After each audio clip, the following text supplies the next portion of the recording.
This is Jared Parry for Boxing Social in association with Forged Irish Stout and Empire Fight Store. Delighted to be joined by Raven Chapman. Fight night's coming up Friday, back at York Hall. How are you feeling going into this fight? Yeah, I'm feeling really good. I've had good camp. It's been, had a bit of a break after the last fight, so I got the cuts out to let that heal, so no sparring for like 6 weeks. But do you know what? It done me a world of good, and it really made us realise actually going into last fight, I was tired, I was a bit overtrained, and probably camp was a few weeks too long. So we've adjusted that this time. Camp's gone really well. I felt sharp throughout, felt energised throughout. And just can't wait to get in the squared circle on fight night and do my thing. So your opponent, Lucie Sedlackova, only has one loss in her record to former Katie Taylor opponent Nina Menke. How do you prepare for a Sedlackova?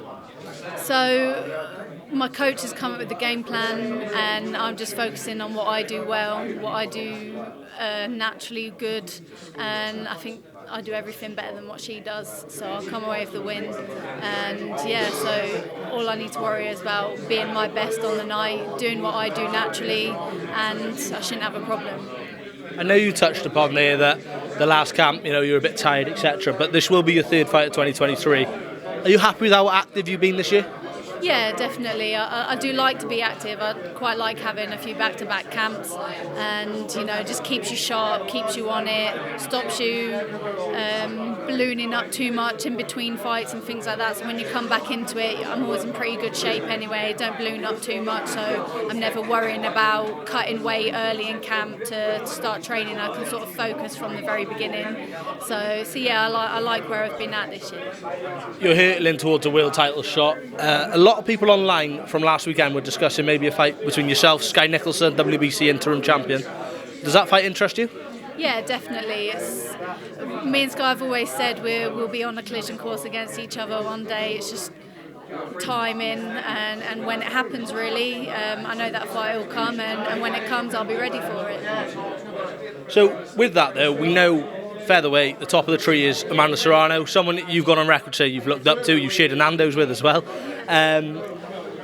How much of an honour would it be for you to maybe land up fighting Serrano in the next year?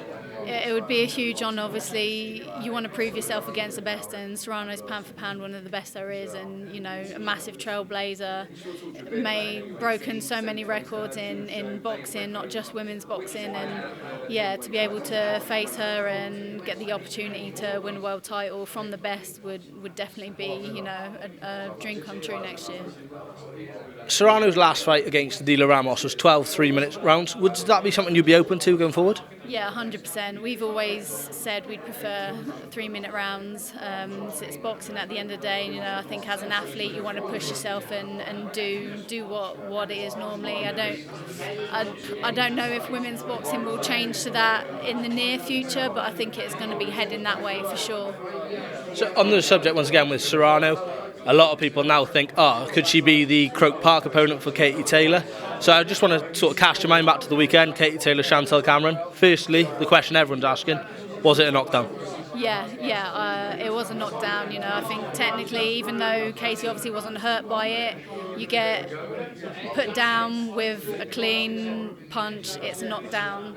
And that's exactly what happened. Do you think it was a rightful winner though in Katie Taylor? It was a very close fight, but a lot of people are saying that the right winner, although the knockdown was the point of controversy. Yeah, no, I do agree that I think Katie made the adjustments that she needed to. Going into it, I was thinking I can't see what she could do any differently to beat Chantelle this time, and she proved a lot of people wrong in that, and made the adjustments, made it hard for Chantelle to get her work off properly, frustrated her, and got the win, which is what she needed. So yeah, I do believe. Another big fight coming up is Natasha Jonas against Michaela Mayer. They've got a press conference today. Both of them have gone up in weight to challenge for the welterweight title. Obviously, Natasha was at super welterweight. Could you see that being something you do, where you move up the weights just to pick up belts if the opportunity came? Yeah, there's always that potential. There was almost potential of that for this fight, to be honest, moving down or moving.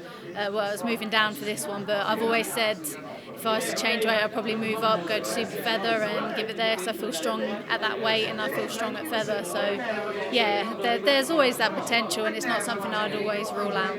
And finally then, what can fans expect from yourself on Friday night? So Friday night, they just got to expect the best version of me.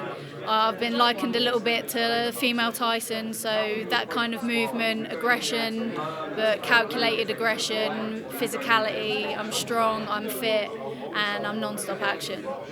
Thank you very much for your time, Raven.